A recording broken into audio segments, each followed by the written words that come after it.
Breaking news coming out of the Big Easy this morning, and it is a move that has the entire scouting community buzzing from New Orleans all the way up to Canada. I am hearing from sources inside the building that the New Orleans Saints have officially finalized a deal to secure a massive new weapon for their offensive arsenal, and it is none other than a player who was recently crowned as the absolute best prospect in the entire 2025 CFL draft class. Before we dive into the deep analytics of how this massive wide receiver is going to transform the Saints' offensive philosophy under the new regime, I need you to do two things immediately. First, hit that like button to show your support for the black and gold, and more importantly, make sure you are subscribed to this channel with notifications turned on so you never miss a Schefter-style bomb about your favorite team. We are your #1 source for all things Saints, and you do not want to be the last one to know when the roster shifts. Also, I want to hear from the Who Dat Nation right now. Drop a comment below and let me know exactly where you are watching this video from, whether you are in the heart of the French Quarter, watching from Metairie, or tuning in from across the globe. Let us know who is representing the Saints today. Now, back to the massive news at hand.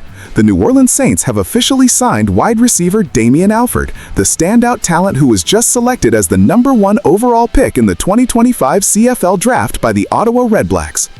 This is a fascinating developmental move by General Manager Mickey Loomis and the Saints front office. Alford is not your typical late offseason addition. He is a towering physical specimen standing at 6'6" and weighing in at 210 pounds, bringing a rare blend of size and speed that the Saints have been searching for since the departure of Michael Thomas. Alford's journey to New Orleans is a testament to the Saints' aggressive scouting department. He spent his final collegiate season playing for the Utah Utes after a very productive 4-year stint at Syracuse University. During his time with the Orange, Alford consistently displayed the ability to win jump balls and stretch the field vertically, which eventually led him to being the top-rated prospect north of the border. The Ottawa Redblacks held high hopes for him in the Canadian Football League, but the allure of the NFL and the opportunity to compete for a roster spot in New Orleans proved too great to pass up. My sources indicate that the Saints have been tracking Alford's progress for quite some time, valuing his unique catch radius and his potential to serve as a matchup nightmare in the red zone. The team has officially cleared a roster spot to bring him into the fold, and he will immediately join the competition in the wide receiver room as the team prepares for the grueling summer schedule. This signing signifies a shift in strategy for the Saints, as they look to find high-upside players who can contribute on both offense and special teams. Alford's arrival comes at a critical juncture for the franchise, as the offensive staff is looking for players who can provide Derek Carr with more reliable targets in contested catch situations. The buzz around the facility is that Alford has the raw tools to be a legitimate diamond in the rough. While he was the #1 pick in the CFL, he enters the NFL with a chip on his shoulder, eager to prove that his game translates perfectly to the American professional level. The Saints have a storied history of finding talent in unconventional places, and Alford fits that mold perfectly. He is expected to begin working with the coaching staff immediately, absorbing the playbook and trying to build rapport with the quarterbacks during organized team activities. This is not just a depth move, it is a calculated gamble on a player with elite physical traits that simply cannot be taught. The front office believes that with the right coaching, Alford could develop into a significant contributor sooner rather than later. For a team looking to reclaim its dominance in the NFC South, finding a 6'6" target with the pedigree of a #1 overall pick is a major win. The New Orleans Saints are making it clear that they are leaving no stone unturned in their quest to improve the roster. Stay tuned as we continue to monitor Alford's progress through the offseason program, because if he can translate his collegiate and draft board success into NFL production, the Saints might have just found the steal of the 2025 offseason cycle right under everyone's noses. Now, let us peel back the layers on this Damian Alford signing, because the implications for the New Orleans Saints depth chart and their financial flexibility are far more significant than most fans realize. When you look at the Saints wide receiver room right now, you see established stars like Chris Olave and the explosive Rashid Shaheed, but there has been a glaring void when it comes to a true X receiver who can win with pure size and physicality on the perimeter. The signing of Alford, the CFL's top-rated prospect, is a direct response to that need. From a salary cap perspective, this is a masterclass move by Mickey Loomis. By signing a player coming out of the CFL draft process who was not drafted in the NFL, the Saints are able to bring in a top-tier athlete on a minimum salary deal that carries virtually zero risk. If Alford flashes the potential that made him the #1 pick in Canada, the Saints have a massive asset on a bargain basement contract. If he struggles to adapt, the financial hit is negligible. This is exactly how the Saints have managed to navigate their perennial cap issues, by identifying high upside talent that does not break the bank. Furthermore, we have to talk about the schematic fit under new offensive coordinator Clint Kubiak.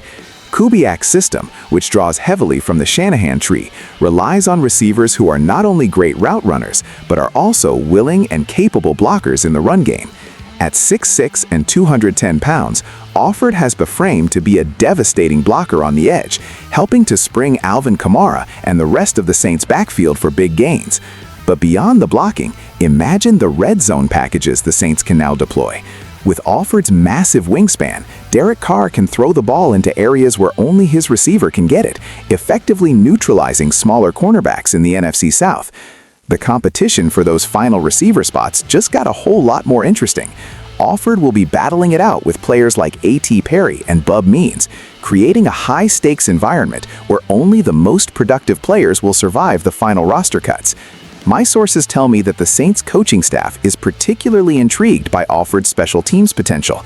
In the NFL, if you are the 4th or 5th receiver on the depth chart, you must contribute on coverage units. Alford's size and speed make him an ideal candidate for a gunner role on punts or a primary blocker on return units. This versatility is often the deciding factor in who makes the 53-man roster. We also have to consider the Canadian connection and how it has historically benefited NFL teams. We have seen players like Cameron Wake and Joe Horn make the jump successfully, and the Saints believe Alford has that same level of professional maturity despite his young age. Being the #1 overall pick in any professional draft, even the CFL, comes with a level of pressure and expectation that prepares a player for the bright lights of the NFL. Alford is not just another undrafted free agent. He is a player who was deemed the best in an entire country's talent pool. The Saints are banking on that pedigree translating into a high-impact reserve role. Looking at the long-term future, if Alford can refine his route running under the tutelage of the Saints' veteran coaching staff, he could eventually develop into a starter. The Saints are currently in a transition period where they need young, cheap talent to step up and fill the shoes of aging veterans. This signing is a clear signal that the team is prioritizing physical traits and professional potential. The ripple effects will be felt throughout the locker room, as every receiver now knows that a 6'6" monster is coming for their job. In an NFC South division that is wide open, these are the types of under-the-radar moves that can be the difference between a playoff berth and a losing season. The Saints are playing chess while others are playing checkers, and by snatching up the CFL's top prize, they have once again proven why they are one of the most aggressive and creative front offices in all of professional sports. The development of Damian Alford will be one of the most closely watched storylines in training camp, and if he lives up to the hype, the Saints' offense will be a much more dangerous unit in 2025.